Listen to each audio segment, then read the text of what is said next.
Alright, I know you're all wondering if KeyForge has swooped in and claimed spot number 1 this month, so let's just get right to it and count down the top 10 hottest games as of December 2018.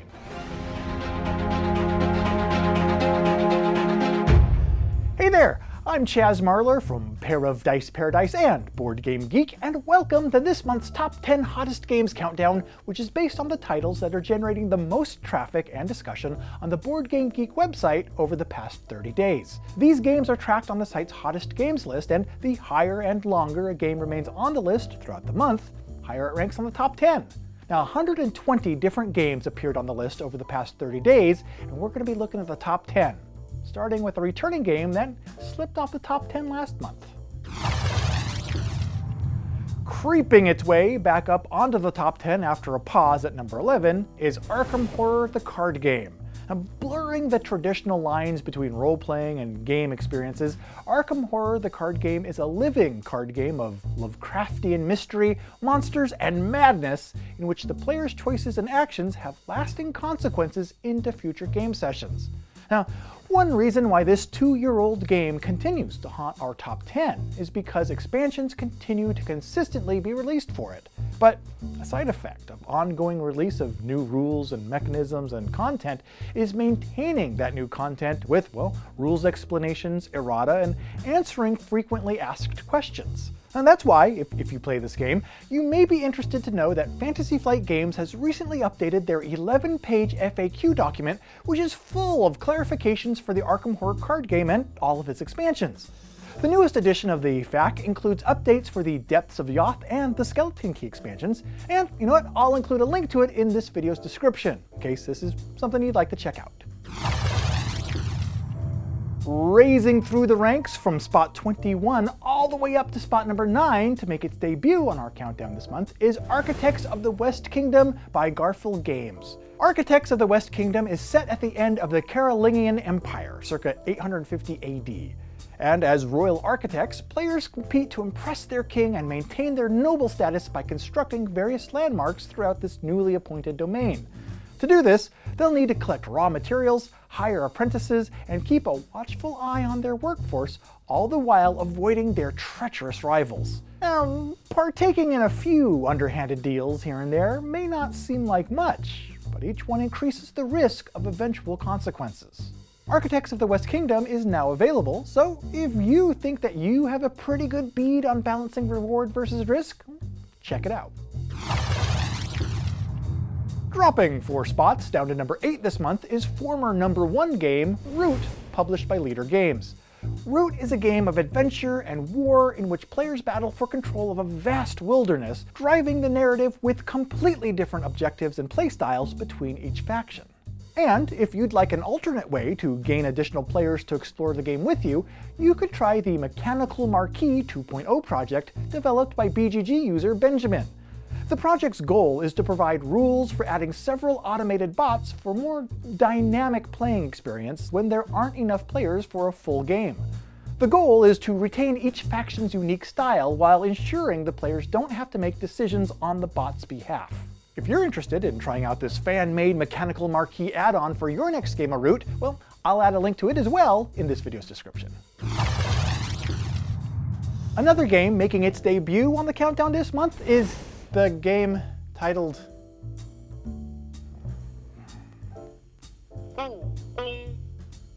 Gugong, published by the Game Brewers, which climbs from number 14 to end the month in spot number 7. During the Ming Dynasty, China was famous for its intricate bureaucracy, which unfortunately often fell prey to corruption. Even though corruption came with stiff penalties, officials would get around it by being sure to return gifts that could cause a conflict of interest, after receiving a higher value gift from someone else. Well, Gugong uses this questionable practice as its basis for gameplay. Players take on the role of powerful Chinese families gaining influence and power by exchanging gifts with officials. The gifts that players offer must be of higher value than those that they receive, forcing them to make strategic choices regarding which actions they take each turn.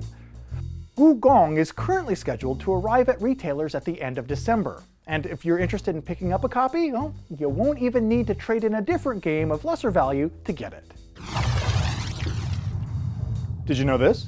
This month's biggest climber is Arkham Horror 3rd Edition, published by Fantasy Flight Games, which leaps from spot number 38 all the way up to number 6. In this new 3rd edition of Arkham Horror, players race to unravel the mysteries unfolding in the seriously unlucky city of Arkham. Players travel the town, attack monsters, and discover clues as they investigate the bizarre occurrences that are going on. The neighborhoods of the city are represented by double-sided modular hex tiles, and they're arranged in a different way each scenario. The gameplay is also reportedly streamlined, with rounds broken down into action, monster, encounter, and mythos phases. And that brings us to this month's big hot question. That's what we're calling it now, okay? The question is, have you played this new 3rd edition of Arkham Horror? And if so, how do you feel that it compares to previous editions? Does the 3rd edition completely replace previous editions for you, or has the gameplay changed so much that it could exist side by side with the previous incarnations in your game library? Well, in the comments below, let me know what your experiences with the 3rd edition have been. Alright, before we get to the top half of our countdown, I wanted to briefly mention that throughout December, BoardGameGeek.com is running its annual support drive. Now, this is a great opportunity to support a website that many of us gamers use every single day. Now, before I started working with BoardGameGeek, I was on the website looking up rules, chatting on forums, and finding new games to distract myself with at least 2 or 3 hours each day.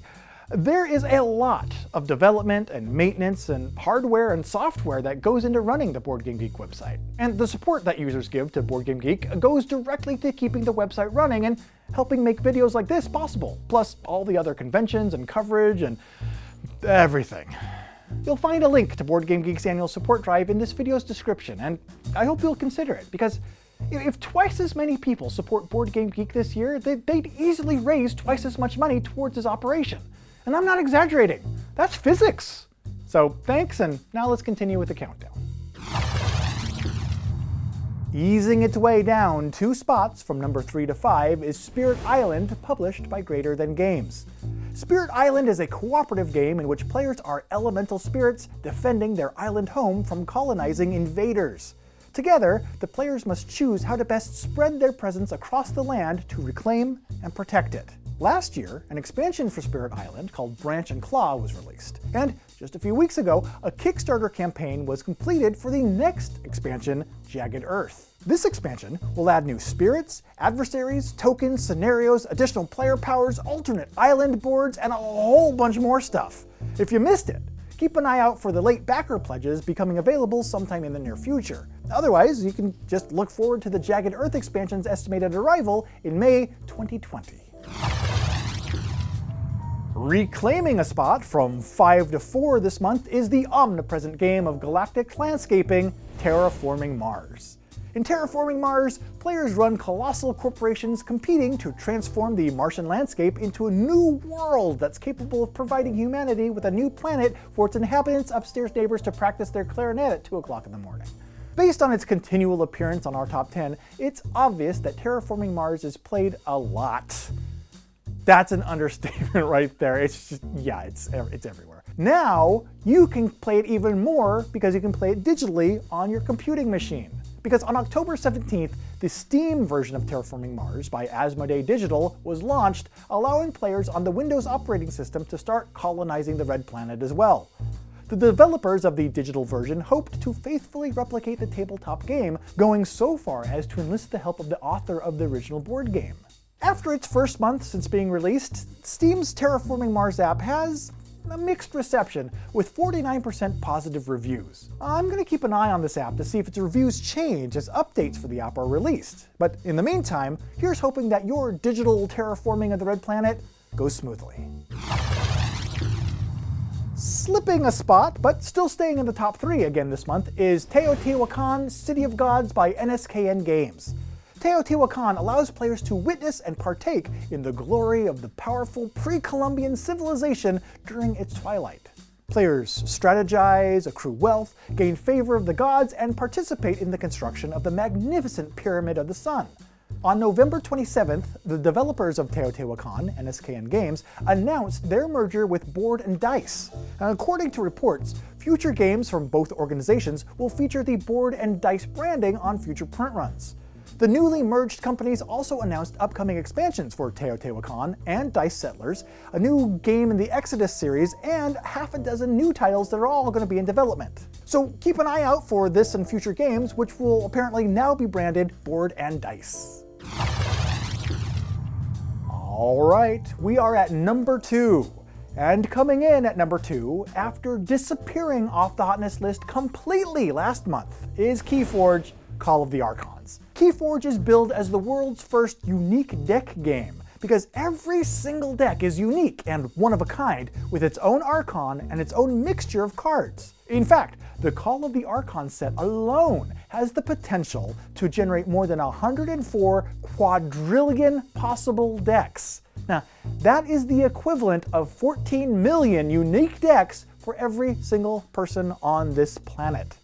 Now, that's a lot, and great in theory, but how many of these quadrillions of decks are actually going to exist? Well, as of the time of this recording, the game's been available for about 3 weeks, and over 230,000 decks have been registered with the KeyForge app. The app can be used to record the decks that you own, and eventually will also track the deck's wins, losses, chains, and power. So it's going to be really interesting to see which decks start to rank in each of those specific stats as they're unlocked and start to be used in the coming months.